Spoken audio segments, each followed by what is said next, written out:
So today we are going to study treatment of asthma. We have already studied about the investigations, treatment plan of asthma. ठीक है, तो ये आपका treatment plan है। अब आप यहाँ पे देख लीजिए कि सबसे पहला काम हम लोग करेंगे कि अगर पेशेंट को कोई इन्फेक्शन हो रखा है जिसकी वजह से अस्थमा प्रेसिपिटेट हुआ है, या किसी एलर्जन की वजह से या किसी ड्रग की वजह से अस्थमा हुआ है, तो उसको हम लोग अवॉइड करेंगे। यहाँ पे पहला स्टेप लिख लेते हैं। First thing is to avoidance of allergen and other precipitating factors. Avoidance of allergen and other precipitating factors। देखिए, जो लोग अस्थमैटिक होते हैं, हमेशा हम नहीं जान पाते हैं कि क्या पर्टिकुलर एलर्जन है जिससे उसको एलर्जी हो रही है। तो हम लोग एडवाइस करते हैं कि आप किसी पेट के साथ मत खेलो, हो सकता है उसके फर से या उसके किसी कंपोनेंट से इंसान एलर्जिक हो। हम लोग कहते हैं आप ज्यादा मेकअप मत करो, आप ज्यादा डिओड्रेंट मत लगाओ, आप ज्यादा डस्ट वगैरह से एक्सपोज मत हो। तो लिख लेते हैं एग्जाम्पल, अवॉइड नट्स, डस्ट, है ना, एक्सपोजर टू पॉलन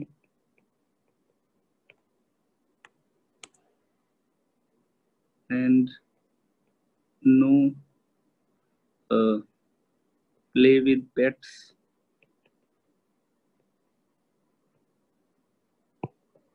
पेट्स मतलब जो घर पे आपके पालतू जानवर होते हैं। No use of extra makeup लिख देते हैं, थोड़ा बहुत मेकअप तो चलता है शायद। एक्स्ट्रा मेकअप और use of deodorants. Sea food वगैरह भी मना करते हैं। तो एंडलेस चीजें हैं। अगर आपको लगता है किसी फूड से आपको एलर्जी हो रही है, जैसे नट्स हो गए, सी फूड्स होंगे, तो अवॉइड कीजिए। कुछ ड्रग्स होते हैं जो अस्थमा प्रेसिपिटेट कर सकते हैं, जैसे आपने एस्पिरिन का एग्जांपल लिया था, तो वहां पे साइक्लोऑक्सीजनेस पाथवे ब्लॉक हो रहा था, तो लॉक्स मतलब लाइपो ऑक्सीजनेस या ल्यूकोट्राइंस का प्रोडक्शन बढ़ जाता था। आपने देखा था मास्ट सेल से ल्यूकोट्राइंस जितना ज्यादा निकलते थे उतना ज्यादा आपका ब्रोंको कॉन्स्ट्रिक्शन अर्ली फेज में होता था। तो अवॉइडेंस ऑफ एलर्जन पैथोफिजियोलॉजी में हम लोगों ने इस चीज को पढ़ लिया है। तो आज हम लोग फोकस करेंगे मेनली ड्रग थेरेपी पे। अब हम लोग यहाँ पे लिखते हैं पहली heading, drugs used for prevention of ESMA. Drugs used for prevention of ESMA.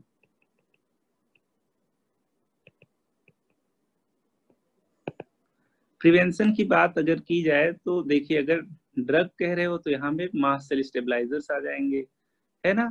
और अगर बाकी नॉन फार्मेकोलॉजिकल मेथड कह रहे हो तो वहां पे आपका जैसे कोई एलर्जन है उससे आप थोड़ा सा डिस्टेंस बना के किसी टाइप से रखो।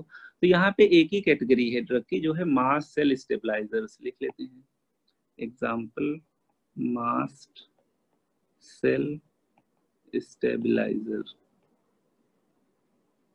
अब ये डीग्रेनुलेशन को रोकेंगे। अगर डीग्रेनुलेट नहीं होंगे आपके मास्ट सेल्स, तो यहाँ से आपके ब्रोंको कॉन्स्ट्रिक्टिंग एजेंट्स नहीं निकलेंगे, जैसे हिस्टामिन हो गया आपका, जैसे प्रोस्टाग्लैंडिन्स हो गए, ल्यूकोट्राइन्स हो गए।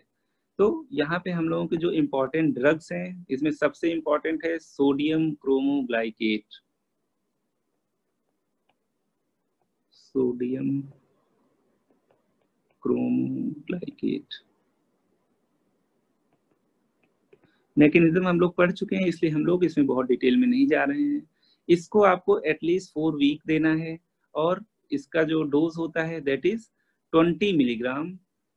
ठीक है, लिख लेते हैं, गिवन फॉर एटलीस्ट 4 वीक्स।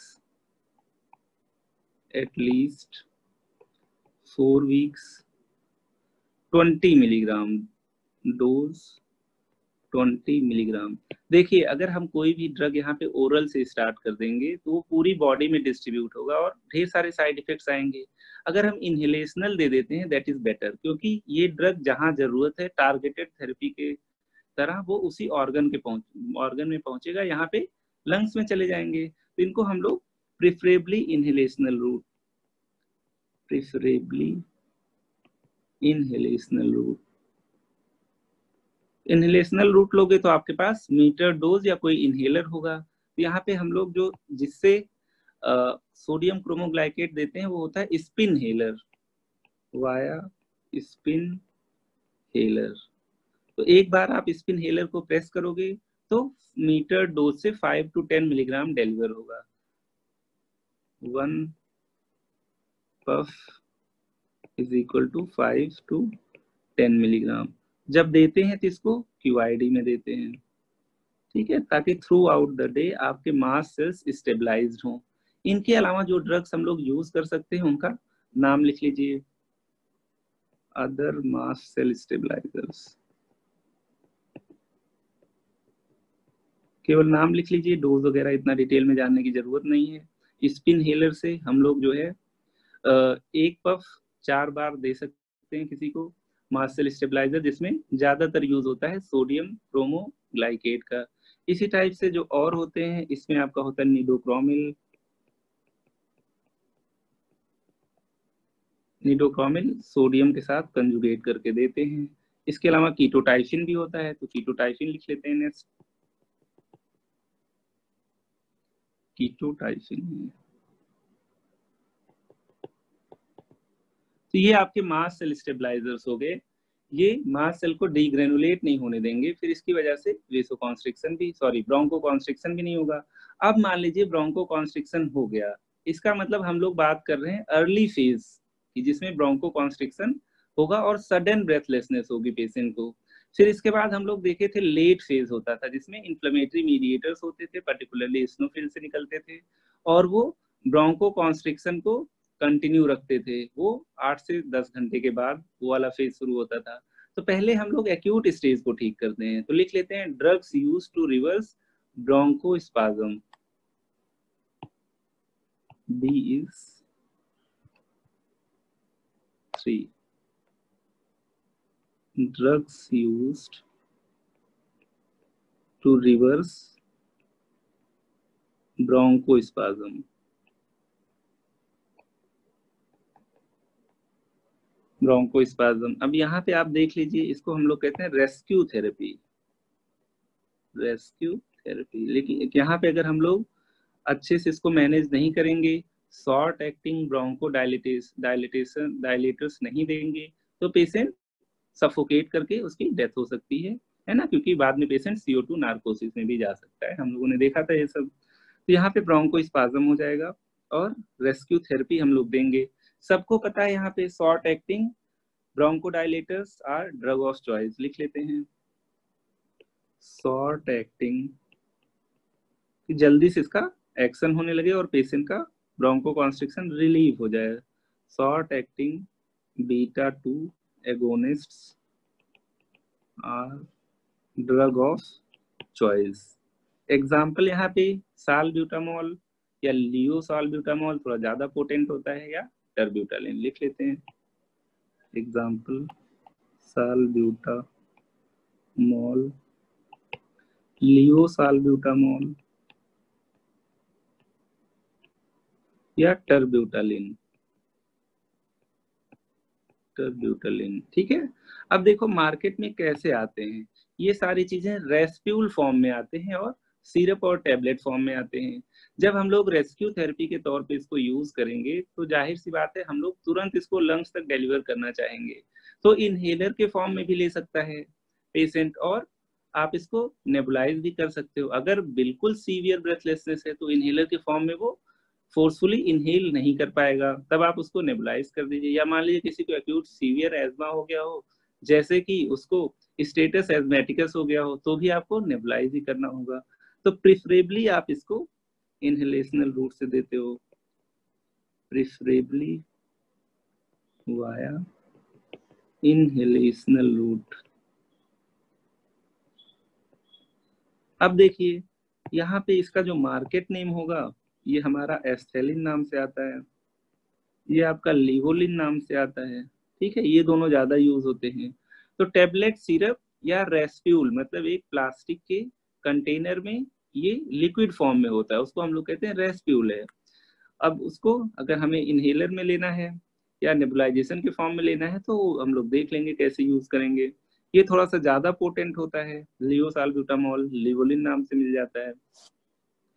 इसके अलावा हम लोग लॉन्ग एक्टिंग भी दे सकते हैं ताकि हमको कम फ्रीक्वेंट डोजिंग करनी हो, या मान लीजिए किसी को परसिस्टेंट एज्मा है तो आप कितनी बार उसको शॉर्ट एक्टिंग से करोगे। शॉर्ट एक्टिंग से आपने एक्यूट एपिसोड को अबॉर्ट कर दिया, फिर उसके बाद अगर आपको डाउट है कि 4 घंटे के बाद फिर अटैक आ सकता है तो बेटर है कि इसके बाद एक लॉन्ग एक्टिंग भी दे दीजिए ताकि फ्यूचर में एपिसोड्स कम आए। लॉन्ग एक्टिंग देख लेते हैं क्या है। लॉन्ग एक्टिंग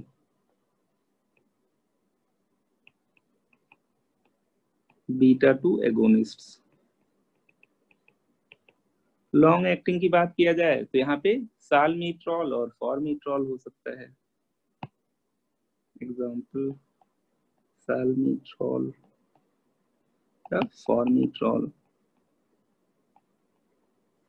एक तरह से देखा जाए तो अभी हम लोग आगे स्टेप 1, स्टेप 2, स्टेप 3, स्टेप 4 पढ़ेंगे। तो अगर किसी को इंटरमिटेंट होता है तो जब उसको प्रॉब्लम हो रही तो शॉर्ट एक्टिंग दे दो, लेकिन अगर उसे परसिस्टेंट हो रहा है तो इसका मतलब अगर लॉन्ग एक्टिंग दे के नहीं रखोगे तो फिर जब उसको दिक्कत होगी तो वहां पे आपको दोबारा शॉर्ट एक्टिंग देना पड़ेगा। लेकिन अगर लॉन्ग एक्टिंग दिए रहोगे तो वो उस एपिसोड को भी कवर कर लेगा। इसके अलावा हम लोग अब क्या करेंगे, कभी कभी मैंने कहा था लाइफ सेविंग ड्रग के तौर पे आप लोग दे देते हो एड्रिनालिन, है ना, लिख लेते हैं। Adrenaline can also be used because it also acts on beta 2 receptor, acts on beta 2 receptor, but being non-selective, there are many complications with its use, जैसे टेकिकार्डिया वगैरह बहुत ज्यादा हो जाएगा। complications with its use। अगर आप adrenaline की बात करो तो जितना मुझे फार्मा याद है तो एड्रेनालिन कई रिसेप्टर पे काम करता है, अल्फा 1, अल्फा 2, बीटा 1, बीटा 2, तभी तो ये टेकिकार्डिया भी कराएगा। यहाँ पे जो बीटा 2 दिख रहा है तो इसका भी एक्शन लंग्स पे होगा, तो इसकी वजह से आप थोड़ा बहुत ब्रोंको कॉन्स्ट्रिक्शन एड्रेनालिन का भी यूज करके कर सकते हैं। ठीक है, तो एक बार अभी तक जितना हम लोगों ने पढ़ा इसको देख लेते हैं। सबसे पहले हम लोगों ने कहा एलर्जेंस को अवॉइड करेंगे, ठीक है, जिस भी फॉर्म में वो रहे हों, या कोई ड्रग से अगर हो रहा है तो उस ड्रग को भी अवॉइड करोगे।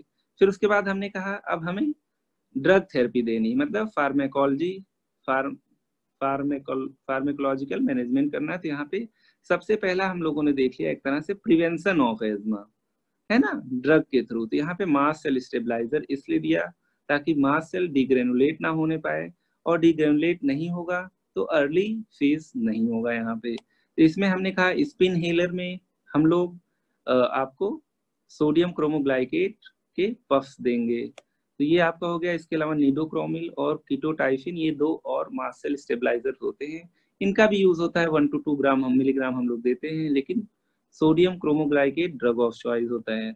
अब हम लोगों ने देखा कि मान लीजिए जो एक्यूट फेज है उसे हमें रिवर्ट करना हो तो drugs use to reverse bronchospasm, हम लोग इनको कहते हैं रेस्क्यू थेरेपी।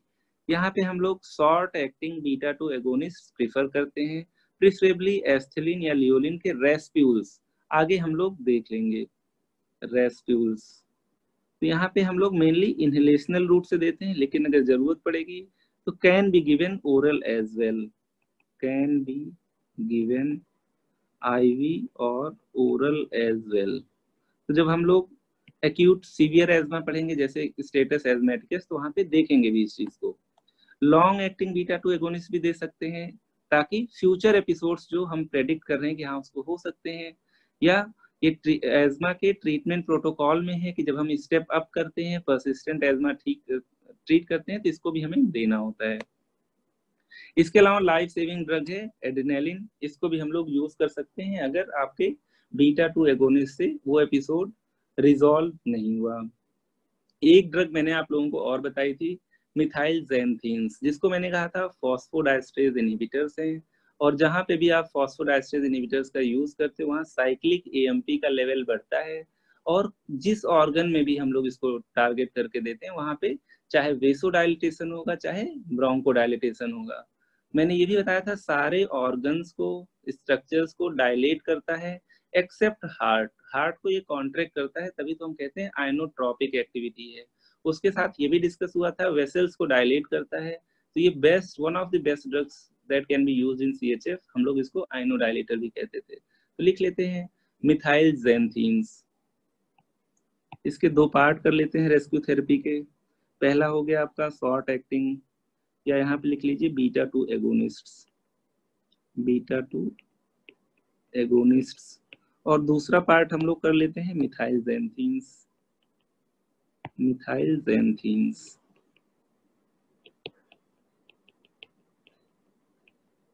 ज़ैंथीन्स एग्जाम्पल एमिनोफाइलिन,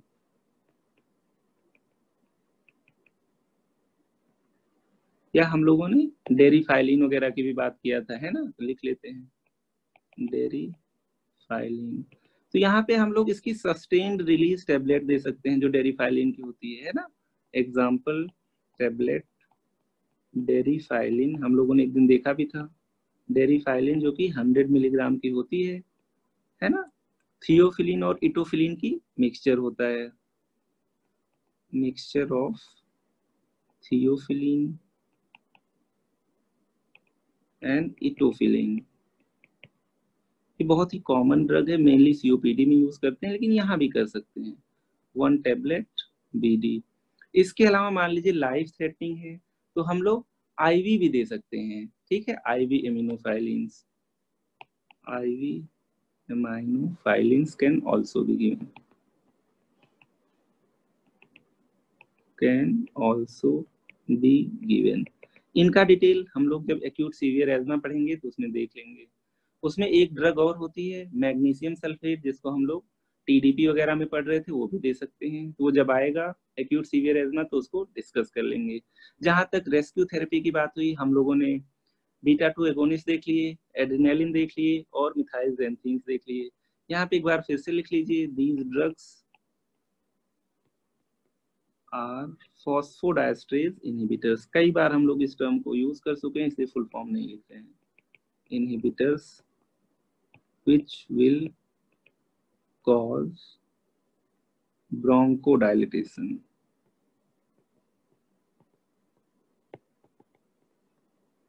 है ना। तो इतनी सारी ड्रग्स हम लोगों ने अभी तक रेस्क्यू थेरेपी में पढ़ लिया है। अब हम लोग देखते हैं यहाँ पे एंटी इन्फ्लेमेटरी ड्रग जो कि आपके लेट फेज को ब्लॉक करेंगे, है ना। लिख लेते हैं, ये आपकी शायद 4th कैटेगरी हो जाएगी ड्रग की, 4th एंटी इन्फ्लेमेटरी,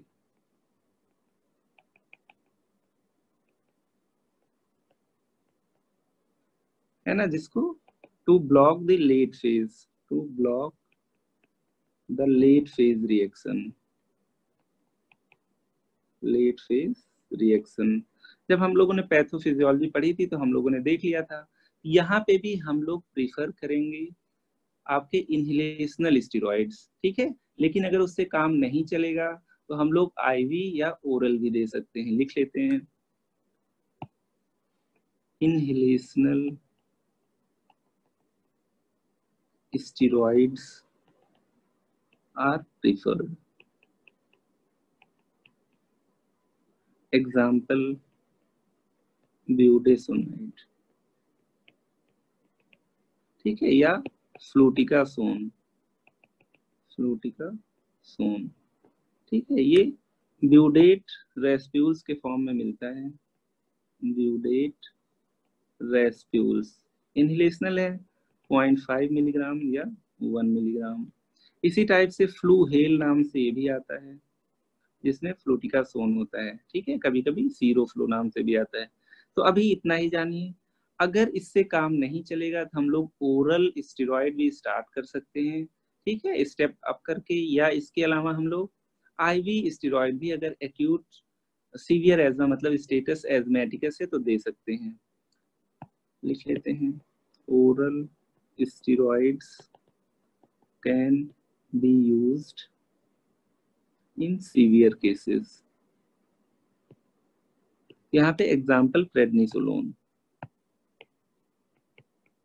प्रेडनिसोलोन, ठीक है। मार्केट नेम में वाइसलोन नाम से आएगा या ओमना कॉर्टिल नाम से आएगा। 20 मिलीग्राम बीडी इज एनफ, ठीक है। अगर 5 डेज के लिए दोगे तो इसको टेपर करके बंद करने की जरूरत नहीं है, लेकिन अगर ज्यादा दिन के लिए दोगे तो कोई भी स्टेरॉइड, कोई भी एंटी एपिलेप्टिक देते हो तो वहां पे टेपर करके ही हमें उसे बंद करना होता है। अचानक बंद करोगे तो कुछ आपका विड्रॉल रिएक्शन आ सकता है या थोड़ा बहुत आपका HPA एक्सिस गड़बड़ हो जाता है, तो उससे रिलेटेड सिम्टम्स आते हैं, तो ओरल स्टेरॉइड्स। लेकिन अगर एक्यूट सीवियर एज्मा है, सीवियर एज्मा मतलब स्टेटस एस्थमेटिकस, तो आपको IV स्टेरॉइड लेना है, ठीक है। Preferably hydrocortisone, preferably injection hydrocortisone, hydrocort नाम से आता है ना, हाइड्रोकॉर्टिसोन 200 मिलीग्राम IV स्टेट। आगे हम लोग ये भी पढ़ लेंगे। मार्केट नेम इसका है हाइड्रोकॉर्ट। किसी को बहुत सीवियर रेस्पिरेटरी डिस्ट्रेस होता है तो भी हम लोग कहते हैं एक हाइड्रोकॉर्ट लगा दो उसको, ठीक है। तो यहाँ तक अभी हम लोगों ने देख लिया है कि इनहेलेशनल पे हम लोग ज्यादा फोकस कर रहे हैं, है ना। अब देखिए अगर इन सब चीजों से काम नहीं चल पाता है तो हम लोग ऐसी ड्रग देते हैं जो डायरेक्टली वेसोकॉन्स्ट्रिक्टर्स होते हैं या इन्फ्लेमेटरी मीडिएटर्स होते हैं, उन्हीं को ब्लॉक कर दें। तो सबसे पहला चीज देखते हैं IgE जो होता था, जो किसी एलर्जन के लिए स्पेसिफिक होता था और जो मास्ट सेल पे बाइंड करने के बाद मास्ट सेल को डीग्रेनुलेट कराता था। तो हम लोग अगर एंटी IgE थेरेपी दे दें किसी को तो मास्ट सेल डीग्रेनुलेट नहीं होंगे। ये स्पेशल कंडीशन से, मान लीजिए IgE बहुत बड़ा है तो दे सकते हैं। तो हम लोग अब 5th लिख लेते हैं, anti IgE therapy, anti IgE therapy.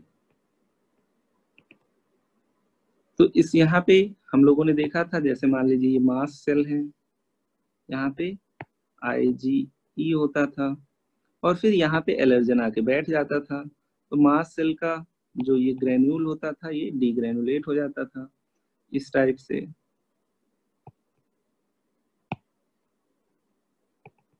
है ना। जैसे यहाँ पे हिस्टामिन लिख लेते हैं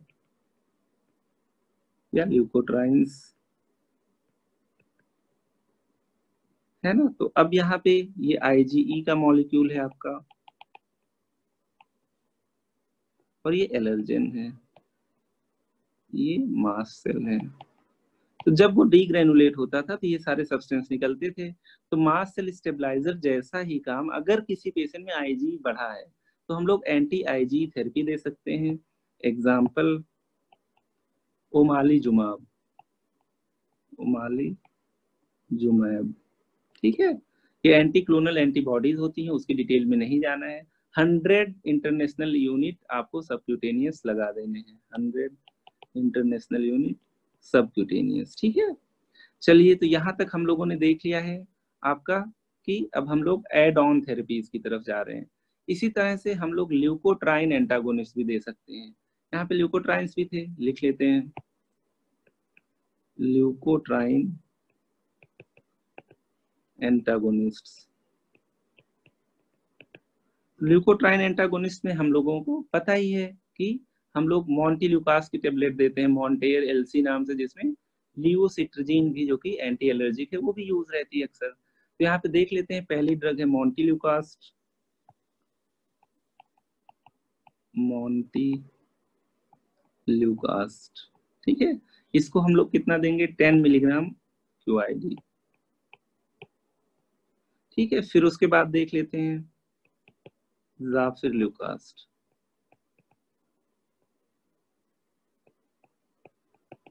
ज़ाफिरल्यूकास, ठीक है। इसको हम लोग BD डोज में दे देते हैं। कुल मिला के दोनों को 40 मिलीग्राम दिन भर में देना है। इसको 20 मिलीग्राम BD दे देते हैं और इसको हम लोग 10 मिलीग्राम QID दे देते हैं। अभी तक हम लोगों ने जितना पढ़ा एक बार फिर से रिवाइज करते हैं। फिर देखते हैं कोई पेशेंट आपके अस्थमा का आता है तो अगर उसमें कभी कभी सिम्टम आते हैं तो इंटरमिटेंट बोलते हैं। बहुत फ्रीक्वेंट सिम्टम्स रहते हैं, मतलब हफ्ते में अगर एक एपिसोड से ज्यादा आता है तो हम लोग उसको परसिस्टेंट कहते हैं, ठीक है। तो ऐसे पेशेंट्स में हम लोग कंटिन्यू थेरेपी देते हैं, अदरवाइज केवल जब प्रॉब्लम होगी तो शॉर्ट एक्टिंग बीटा 2 एगोनिस्ट दे देंगे। अभी तक जितना पढ़े हैं देख लेते हैं, फिर उसके बाद स्टेप वाइज ट्रीटमेंट पे चलते हैं। देखिए कुछ ज्यादा ही इजी है मैनेजमेंट ऑफ एज्मा, आप लोगों ने फार्मा में भी पढ़ा होगा। पहली चीज मैंने कहा, अगर आप फिगर आउट कर पा रहे हो कि किसी एलर्जन से पर्टिकुलरली या किसी मौसम में दिक्कत हो रहा है, तो आप वहां पे उस तरह से एलर्जन को अवॉइड कीजिए, प्रिकॉशंस लीजिए। हम लोगों ने कुछ मैन मेड चीजों से जो प्रॉब्लम होती है जैसे डिओड्रेंट्स वगैरह है, इन सबको मना कर देते हैं। प्लस किसी टाइप से आपको डस्ट या पॉल्यूशन से दूर रहना है। ड्रग्स की बात किया जाए तो सबसे पहले हमने प्रिवेंशन पे फोकस किया, मास सेल स्टेबलाइजर दे दिए इनको। Example sodium cromoglycate, ketotifen and nedocromil. फिर उसके बाद हमने कहा कि अगर किसी को अस्थमा होने लगा है, जो अर्ली फेज होता है, वहां पे सीवियर ब्रोंकोकॉन्स्ट्रिक्शन होता है, तो हम लोग कुछ रेस्क्यू मेडिसिन देते हैं। Beta 2 agonist inhalational, either in form of nebulisation या inhaler are drug of choice. तो शॉर्ट एक्टिंग जो होते हैं, साल्ब्यूटामॉल एस्थेलिन नाम से आता है, लियो साल्ब्यूटामॉल लियोलिन नाम से आता है। टर्ब्यूटलिन भी दे सकते हैं, टर्ब्यूटलिन आईवी भी दे सकते हैं। चलिए इसके अलावा बीटा 2 एगोनिस्ट में लॉन्ग एक्टिंग आपका हो गया साल्मिट्रॉल, फॉर्मिट्रॉल। मैंने कह दिया लाइफ सेविंग में कभी कभी हम लोग सबक्यूटेनियस एड्रेनालिन भी दे देते हैं या नेबुलाइज भी कर सकते हैं। इसके अलावा मिथाइल ज़ैंथीन्स हम लोगों ने कई बार डिस्कस किया है, these are non selective phosphodiesterase inhibitors. जहाँ पे भी फॉस्फोडाइस्ट्रेज इनहिबिटर का यूज करते हैं वहाँ पे कुछ न कुछ चीजें डायलेट होती हैं, चाहे सिल्डेनाफिल की बात हो, पिनाइल वेन्स थे, चाहे आपके एमरीनोन मिलरीनोन थे, तो वेसल्स थी, यहाँ पे आपका ब्रोंकियोल्स हैं।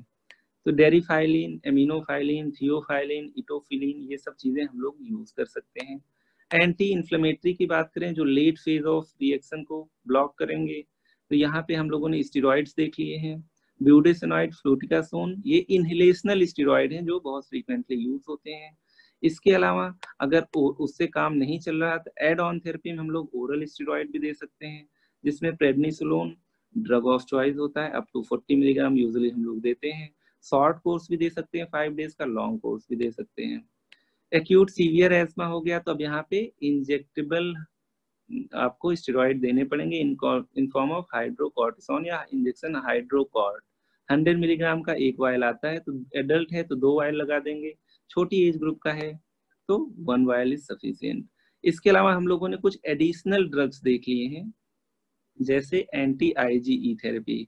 आईजी नहीं, अगर एंटी आईजी होगा तो मास्ट सेल यहाँ पे भी डिग्रेनुलेट नहीं हो पाएंगे, ठीक है। तो यहाँ पे ओमालिजुमाब आपका यूज होगा, सबक्यूटेनियस रूट से देंगे। फाइनल ड्रग ल्यूकोट्राइन एंटागोनिस्ट, ये भी बहुत कॉमनली यूज्ड है as a add on drug therapy. और ये जो आपका है मॉन्टिल्यूकास्ट और जाफिलूकास्ट, दोनों को 40 मिलीग्राम पर डे देना है। अगर मॉन्टिल्यूकास्ट है 10 मिलीग्राम क्यूआईडी, जाफिलूकास्ट है तो 20 मिलीग्राम बीडी। अब हम लोग देख लेते हैं step wise management of asthma, ठीक है। अब देखिए अगर किसी को एक हफ्ते में एक सिम्टम, हफ्ते भर में एक सिम्टम आ रहा है या उससे ज्यादा आ रहा है, तो आप कहते हो परसिस्टेंट एज्मा है। अगर हफ्ते भर में ऑन एन एवरेज एक एपिसोड भी नहीं आ रहा है, मतलब हो सकता है महीने में 3 बार आ जाए, तो आप कहोगे कि पर वीक तो नहीं आ रहा है, तो इंटरमिटेंट है, ठीक है। और इंटरमिटेंट के लिए ये भी कहा जाता है कि जो नाइट सिम्टम्स होते हैं वो लेस देन 2 पर मंथ है। तो पहले हम लोग इंटरमिटेंट और परसिस्टेंट समझ लेते हैं, फिर उसके बाद हम लोग स्टेप वाइज ट्रीटमेंट में चलते हैं, ठीक है। तो हम लोग 2 वर्ड यूज करते हैं अस्थमा के मैनेजमेंट के पर्सपेक्टिव में, क्लासिफिकेशन। इंटरमिटेंट हो सकता है और परसिस्टेंट हो सकता है। इंटरमिटेंट से आप लोग समझ पा रहे होंगे कि रोज उसको प्रॉब्लम नहीं होगी, और परसिस्टेंट का मतलब रोज भी हो सकती है या काफी फ्रीक्वेंट हो सकती है। हम लोग इंटरमिटेंट देख लेते हैं, उसके अलावा जो बच जाएगा वो परसिस्टेंट होगा, है ना। यहाँ पे इंटरमिटेंट की बात किया जाए तो अगर सिम्टम हम लोग यहाँ लिखें, सिम्टम्स अगर ओवरऑल की बात किया जाए तो less than 1 per week, less than 1 time a week. लेकिन नाइट सिम्टम से पेशेंट को ज्यादा दिक्कत हो सकती है। यहाँ पे अगर नाइट सिम्टम्स की बात करें ये टोटल सिम्टम्स थे, लेकिन अगर पर्टिकुलर नाइट टाइम सिम्टम की बात करें तो less than 2 times per month, less और equal to 2 times a month. अगर इस क्राइटेरिया में नहीं फिट हो रहा है तो वो परसिस्टेंट एस्थमा हो जाएगा। ठीक है, इंटरमिटेंट एस्थमा में हम लोग स्टेप 1 ट्रीटमेंट देते हैं। स्टेप 1 ट्रीटमेंट में हम लोग पेशेंट को बराबर कोई दवा नहीं देते हैं। जब उसको इंटरमिटेंटली प्रॉब्लम होगी तो हम लोग इंटरमिटेंटली उसको क्या दे देंगे, शॉर्ट एक्टिंग बीटा 2 एगोनिस्ट। उसको जबरदस्ती कोई कंटिन्यूअस मेडिकेशन नहीं देंगे कि 3 महीने तक ये दवा लो फिर टेपर करेंगे, समथिंग लाइक दैट। यहाँ लिख लेते हैं, no long term treatment, no long term treatment, only short acting steroids can be given when symptoms, only short acting beta 2 agonists are given when needed। जब भी उसको अटैक आएगा तो हम लोग उसको कह देंगे भाई अपने साथ इनहेलर रखो और इनहेल कर लो when needed। इसके अलावा अगर कोई इससे ज्यादा सिम्टम आ रहे हैं तो हम लोग कह देंगे परसिस्टेंट एज्मा है। परसिस्टेंट को हम लोगों ने 3 पार्ट में डिवाइड कर लिया है, माइल्ड, मॉडरेट और सीवियर, और कभी कभी हम लोग वेरी सीवियर में डिवाइड कर लेते हैं। लेकिन क्लिनिकल पर्सपेक्टिव से देखा जाए तो इसको अगर हमें मैनेज करना होता है तो हम लोग माइल्ड परसिस्टेंट, मॉडरेट परसिस्टेंट और आपका सीवियर परसिस्टेंट, तो यहाँ पे केवल इतना लिख लेते हैं। यहाँ पे हम लोगों का स्टेप 1 था, यहाँ पे डिपेंड करेगा कि माइल्ड है कि मॉडरेट है कि सीवियर है, इसके क्लासिफिकेशन में नहीं जाते हैं। माइल्ड होगा तो स्टेप 2 पे चले जाएंगे, अभी देखेंगे स्टेप 2 में क्या देते हैं। मॉडरेट होगा तो स्टेप 3 पे चले जाएंगे, और अगर सीवियर होगा तो हम लोग स्टेप 4 पे चले जाएंगे। स्टेप 4। आई होप जितना अभी बताया है काफी सिंपल बताया है क्लासिफाई करके। अब हम लोग देख लेते हैं स्टेप 1 में कैसे ट्रीट करेंगे, 2 में कैसे करेंगे, 3 में कैसे करेंगे, 4 में कैसे करेंगे। उसके बाद अस्थमा खत्म हो जाएगा। देखते हैं, इस तरीके से लिख लीजिए, RX अपनी कोचिंग का नाम और ट्रीटमेंट। कुछ ज्यादा ही सिंपल है, कोई भी अस्थमा का पेशेंट आज के बाद मिलेगा, मुझे लगता है तुम लोग उसको बहुत इजीली मैनेज कर लोगे। सबसे पहले हम लोग लिखते हैं long term preventive therapy, long term preventive therapy.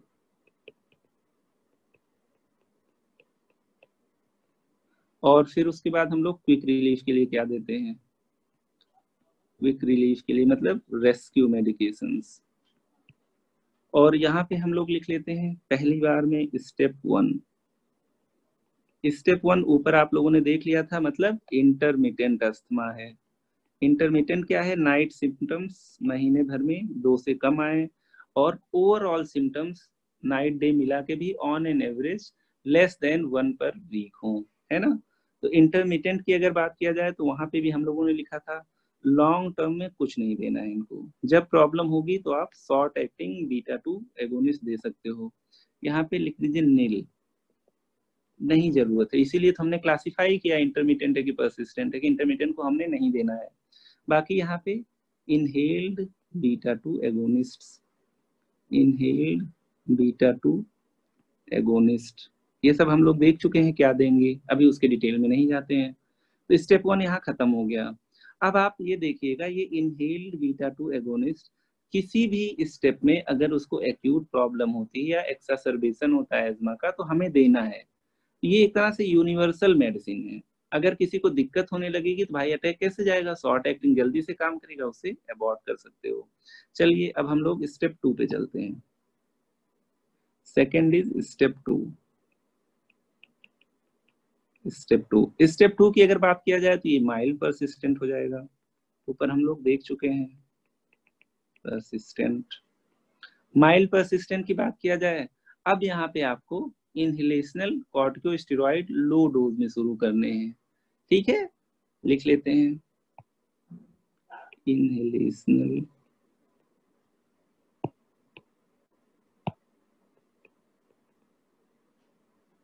Steroids इन लो डोज।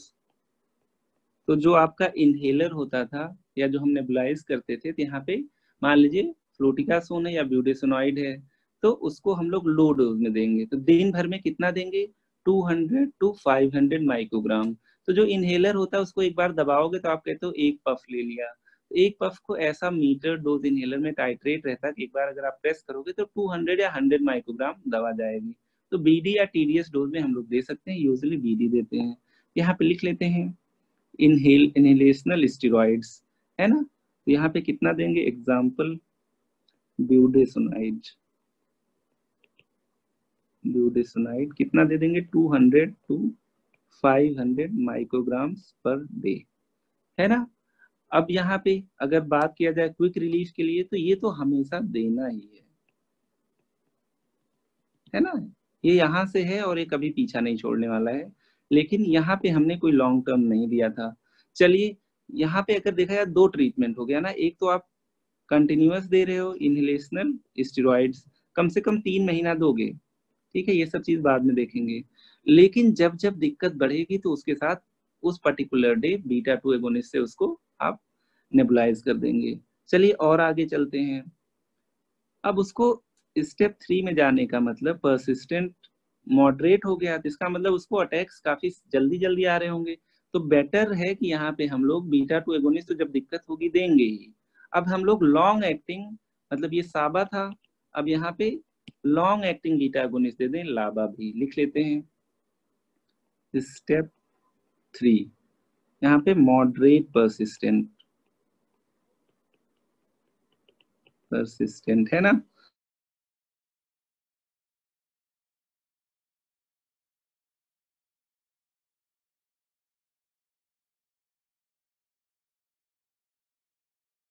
इन डोज, क्योंकि स्टेरॉइड्स के बहुत ज्यादा साइड इफेक्ट्स होते हैं, हाइपरग्लाइसीमिया से लेके ऑस्टियोपोरोसिस से लेके ग्रोथ रिटार्डेशन से लेके, ठीक है। तो यहाँ पे लो डोज ही दोगे, यहाँ पे ऐड कर दोगे प्लस लाबा, लॉन्ग एक्टिंग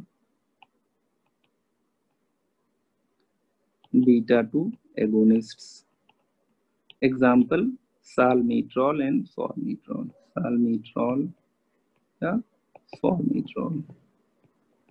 और बाकी ये एज सच बना रहेगा बीटा 2 एगोनिस्ट, है ना। ये जल्दी से कभी अटैक आता है इससे देखिए अबॉर्ट कर दो कि आगे अटैक ना आए। तो ये सब भी 3 मंथ आपको एटलीस्ट देने हैं। अब देख लीजिए स्टेप 4 पे हम लोग आ जाते हैं। इसका मतलब अब ये आपका हो गया है सीवियर परसिस्टेंट एज्मा।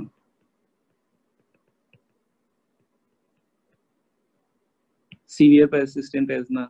अब इतने से काम नहीं चल रहा है, अब जो इनहेल्ड स्टेरॉइड्स हैं इनको आप हाई डोज कर दीजिए, लिख लीजिए high dose inhaled steroids.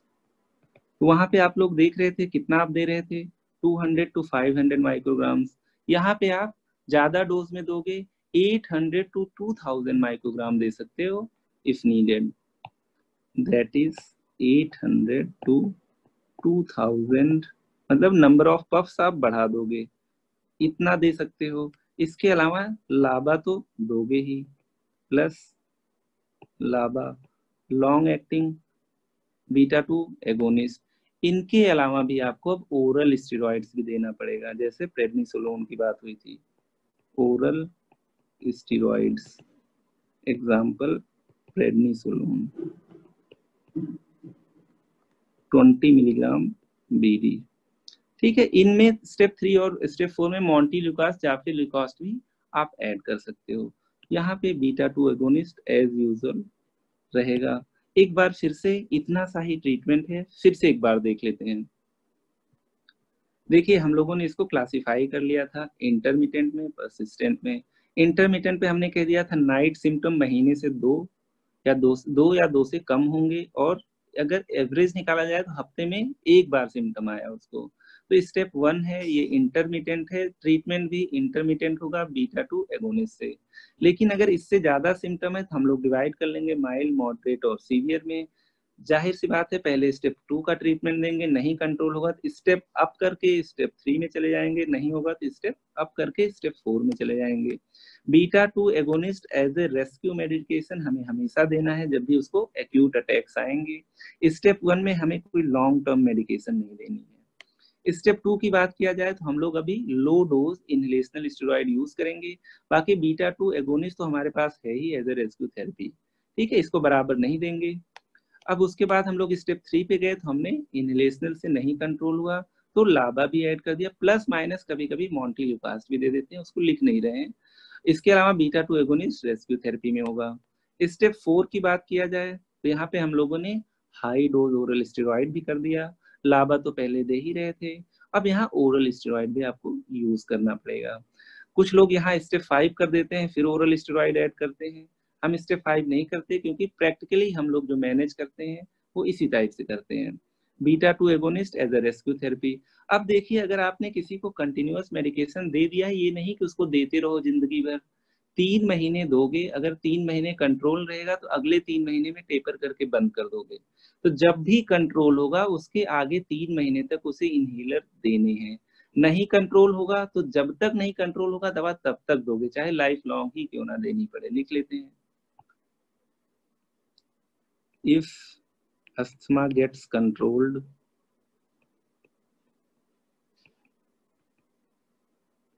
then according to guidelines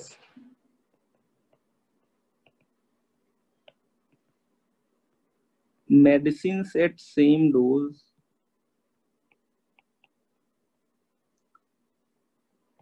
should be continued for next 3 months। ये नहीं कि उसको आराम मिल गया आप बंद कर दीजिए, 3 महीने जब वो ठीक हो जाएगा तब भी आपको देना है। उसके बाद अगले 3 महीने में धीरे धीरे टेपर करके बंद कर देना, मतलब 6 महीना जब वो बिल्कुल एसिम्टोमेटिक हो जाएगा उसके बाद भी देना है। Then tapered and stop in next 3 months. तो अस्थमा का ट्रीटमेंट जिंदगी भर चलेगा, लेकिन अगर आप लकी हो फुली कंट्रोल हो गया आपका एस्थमा, अगले 3 महीने में ड्रग्स को आप कंटिन्यू रखिए सेम डोज से और ऑब्जर्व करते रहिए। और अगर सब कुछ सही रहता है, पीएफटी वगैरह सही आता है उनका, तो आप अगले 3 महीने में बंद करने के लिए सोच सकते हैं। लेकिन देखा ये गया है कि फुली ट्रीट होता नहीं है, लकी लोग होते हैं उनमें हम लोग रेमिशन अचीव कर लेते हैं। फाइनल चीज आपको स्टेटस एस्थमेटिकस बताया था, स्टेटस अस्थमेटिकस ये बोला गया था कि बहुत सीवियर एज्मा हो, 30 मिनट्स तक एक्यूट एपिसोड सबसाइड ही ना करे, इसी को बोलते हैं एक्यूट सीवियर अस्थमा। यहाँ वेंटिलेटर तक आपको रेडी करना है क्योंकि पेशेंट रेस्पिरेटरी फेलियर में जा सकता है। तो सबसे पहला काम करेंगे प्रोवाइड ऑक्सीजन, मेंटेन एबीसी, कुछ ज्यादा इजी है। अब यहाँ पे मैंने कहा था अगर सीवियर अस्थमा होगा एक काम आपको तुरंत करना है, इसको आईवी स्टेरॉइड दीजिए, लिख लीजिए इंजेक्शन हाइड्रोकॉर्टिसोन। इंजेक्शन हाइड्रोकॉर्ट नाम से आता है, हाइड्रोकॉर्टिसोन 200 मिलीग्राम आईवी स्टैट तुरंत दीजिए, हाइड्रोकॉर्ट, है ना। इसके अलावा आप रेस्क्यू थेरेपी तो दोगे ही, शॉर्ट एक्टिंग बीटा 2 एगोनिस्ट से नेबुलाइज करोगे, इनहेलर नहीं दोगे क्योंकि पेशेंट फोर्सफुली इंस्पायर नहीं कर पाएगा। Short acting beta 2 agonist, nebulisation बड़ा बड़ा लिख लीजिए, नेबुलाइजेशन, है ना। ये हम लोग कई बार डिस्कस कर चुके हैं कि इसको इनहेलर काम नहीं आने वाला है वो। एग्जाम्पल एस्थेलिन मतलब साल्ब्यूटामॉल या लीवोलिन, है ना, मतलब लिवोसाल्ब्यूटामॉल। इससे भी नहीं होता है तो अब हम लोग एक इप्राट्रोपियम ब्रोमाइड पढ़ते थे, मतलब एंटीकोलिनर्जिक्स, तो उसको भी ऐड कर देंगे, मतलब हम लोग अब डिओलिन से नेबुलाइज करेंगे। इससे भी नहीं हुआ तो nebulise with anticholinergics. Example ipratropium bromide. जब हम लोगों ने पढ़ा था, क्या कहते हैं, COPD तो देखा था। यहाँ पे इप्राट्रोपियम ब्रोमाइड भी दे सकते हैं, लेकिन शॉर्ट एक्टिंग बीटा 2 एगोनिस्ट देते रहोगे तो यहाँ पे ड्यूलिन रेस्प्यूल्स आते हैं, ड्यूलिन रेस्प्यूल्स, है ना। अभी तक हम लोग यहाँ पे क्या देते थे, एस्थेलिन, यहाँ पे इसमें एस्थेलिन भी होगा और इप्राट्रोपियम भी होगा, इप्राट्रोपियम। ठीक, अब देखिए इससे भी नहीं होता तो हम लोग एक बार सब क्यूटेनियस एड्रेनालिन लगा सकते हैं यहाँ पे, सब क्यूटेनियस इंजेक्शन एड्रेनालिन, ठीक है, ये भी बीटा 2 पे काम करेगा। इन सब से नहीं हुआ तो हम लोग IV एमिनोफाइलिन या IV टर्ब्यूटालिन दे सकते हैं, क्योंकि हम लोगों ने कहा था कि सीवियर केसेस में हम लोग इन सब चीजों को यूज कर सकते हैं। मतलब अब हम आ गए IV टर्ब्यूटालिन और IV मिथाइल ज़ैंथीन्स हम लोगों ने देखा था, है ना, IV एमिनोफाइलिन सब हम लोग पढ़ चुके हैं। एक तरह से ये रिवीजन चल रहा है। 250 मिलीग्राम ओवर, इसको कम यूज करते हैं तो इसके डिटेल में नहीं जा रहे हैं, ओवर 20 मिनट्स। देखिए एक ड्रग इसके अलावा हम लोगों ने और पढ़ा था, मैग्नीशियम सल्फेट।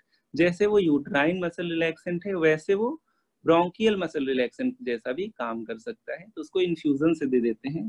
तो लास्ट ड्रग यहाँ पे है मैग्नीशियम सल्फेट, ये विल कॉज ब्रोंकोडायलिटेशन।